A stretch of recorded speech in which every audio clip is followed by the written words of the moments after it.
अस्सलाम वालेकुम। Crime stories के साथ मैं हूँ महविश सोहेल चौहान।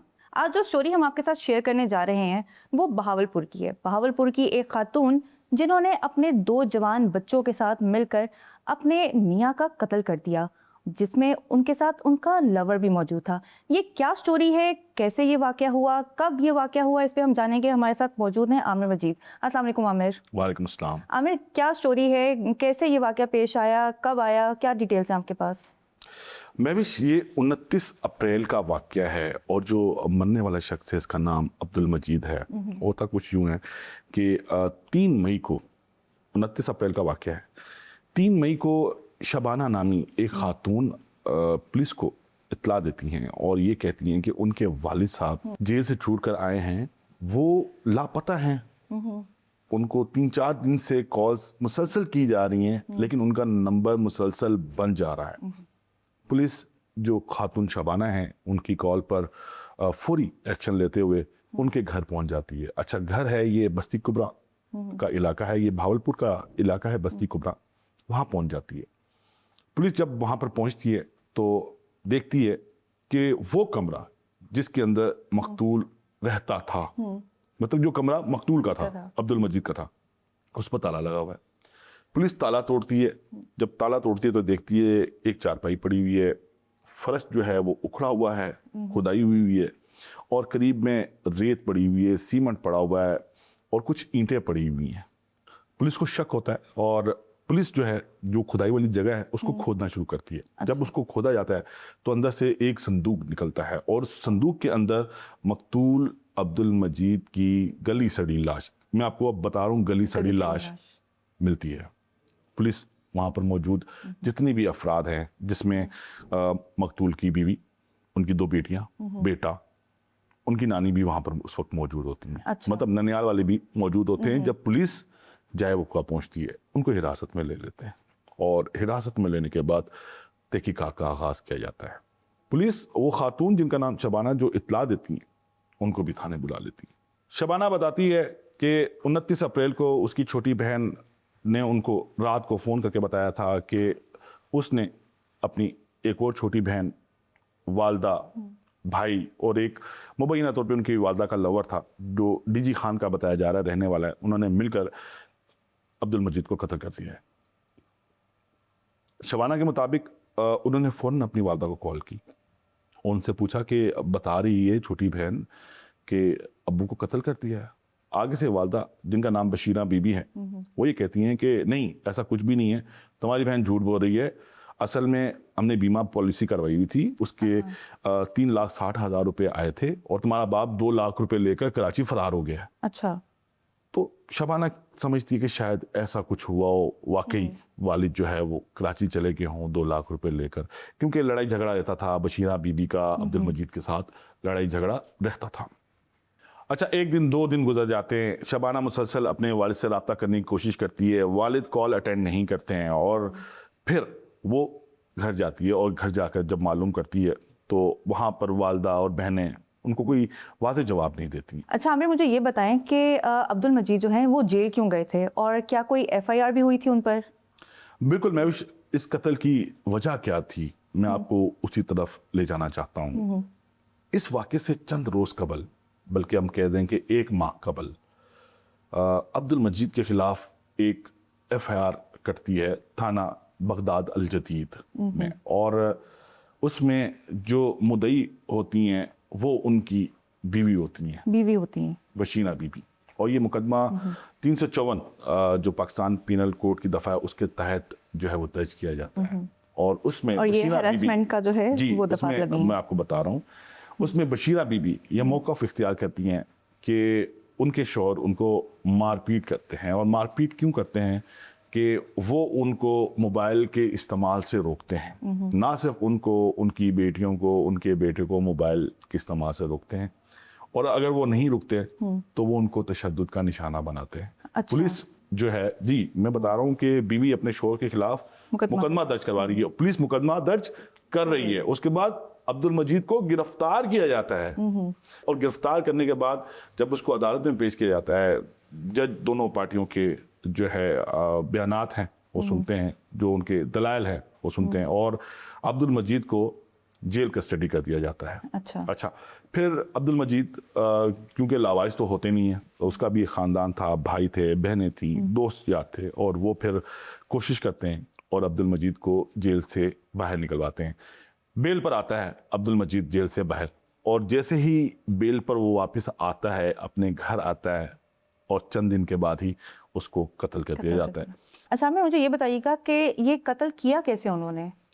महविश बड़े ही लर्ज़ाखेज़ जो है तफसीलात हैं। पहले तो मशवरा किया जाता है कि इसको रास्ते से कैसे हटाना है, तो तय होता है कि भाई इसको कत्ल कर दिया जाए। अब कत्ल कैसे करना है, इसका जो तरीक़ेकार है वो समझ में नहीं आ रहा होता कि इसको कत्ल कैसे करें।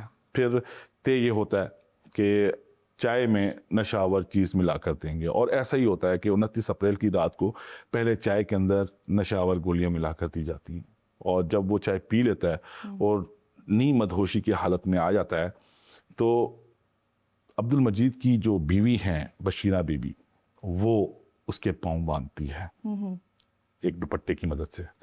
और फिर जो बाकी 2 बेटियां हैं, इनमें से एक का नाम रुखसाना है, एक का नाम साजिदा है, और उनका बेटा है शेर ज़मान। वो बाप के हाथ पकड़ते हैं शेर ज़मान, और एक मुबैना लवर जो बताया जा रहा है बशीरा बीबी का, वो भी वहाँ पर मौजूद होता है।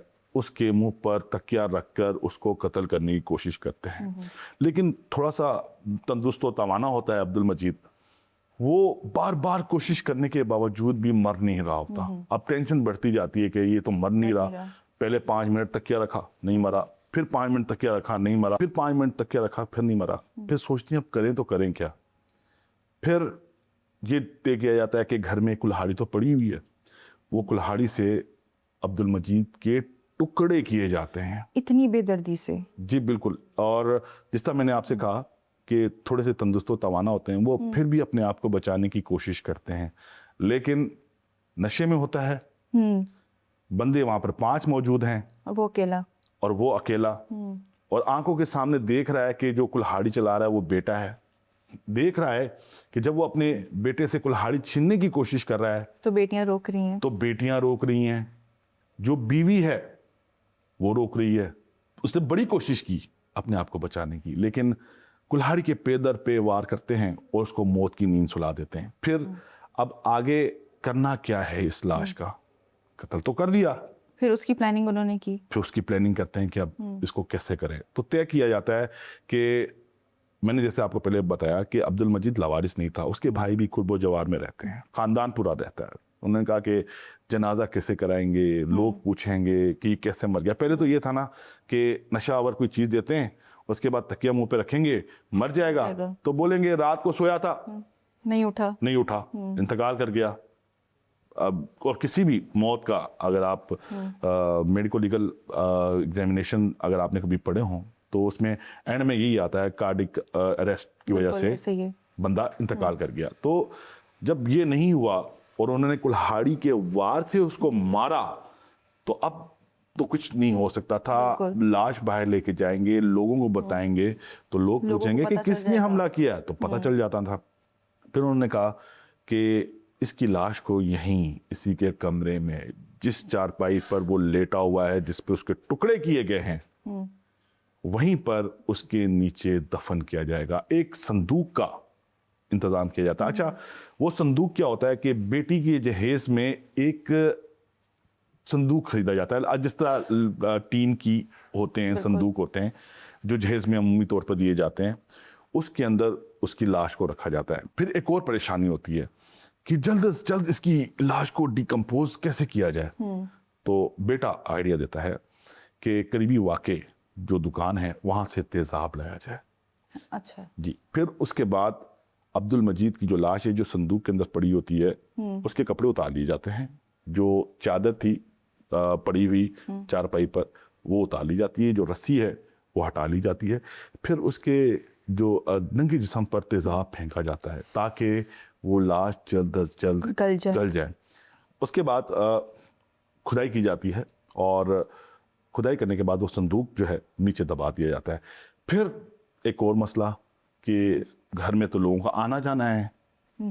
अब वो आएंगे इस कमरे में, और अब्दुल मजीद तो रहता है इस कमरे में, कोई इसके बारे में पूछेगा तो क्या जवाब देंगे? उन्होंने ये सोचा कि अब ये जो हमने खुदाई की है इस पे हम फर्श भी डालेंगे। तो वो जो ईंटें मंगवाई जाती हैं वो असल में संदूक के करीब करीब लगाने के लिए, बाकायदा तौर पर कब्र तैयार करने के लिए, और रेत जो वहाँ पर पड़ी होती है वो इसलिए होती है कि उसके बाद उस पर प्लस्तर करना होता है। जो शबाना बीबी जो मकतूल की सबसे बड़ी बेटी है, वो पुलिस को इन्फॉर्म कर देती है कि उनके वालिद लापता है।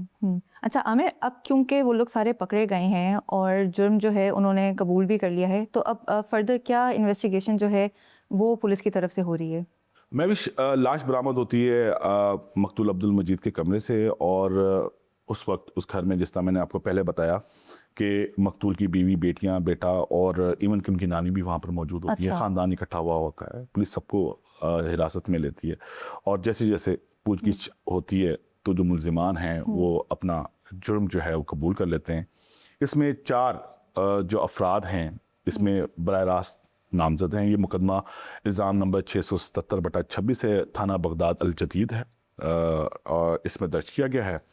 और उसमें जो नॉमिनेट कराया है उनके भाई की मदयत में, मकतूल के भाई की मदयत में, जिसमें बशीरा बीबी है, उनकी बेटी है रुखसाना, बेटी है साइदा शेर समान, और एक और शख्स जिसके बारे में बताया जा रहा है जो मुबैना तौर पर बशीरा बीबी का लवर है, उसको नामालूम रखा गया है, और 4 अफराद को नामजद किया गया है। पुलिस ने 4 अफराद को गिरफ्तार कर लिया है, लेकिन वो जो 5वां मुल्जिम है जिसको नामालूम रखा गया है, उसका ताहाल कुछ पता नहीं चल सका कि वो किधर है, और पुलिस ने उसको ताहाल गिरफ्तार भी नहीं किया गया है। जो 4 मुल्जिमान हैं उनको अदालत में पेश किया गया, और अदालत ने उनको रिमांड पर पहले पुलिस के हवाले किया, और अब इस वक्त वो जेल में है। अच्छा आमिर, बहुत ही अफसोसनाक वाक़या है जो ये पेश आया है, और बच्चे कैसे अपने वालिदैन को इस तरह मार सकते हैं, ये बहुत ही ज़्यादा एक शॉकिंग चीज़ है। लेकिन उम्मीद करते हैं कि जो मुल्जिमान हैं उनको सज़ा ज़रूर मिलेगी। मुझे यहाँ पे दीजिए इजाज़त। अल्लाह हाफ़िज़।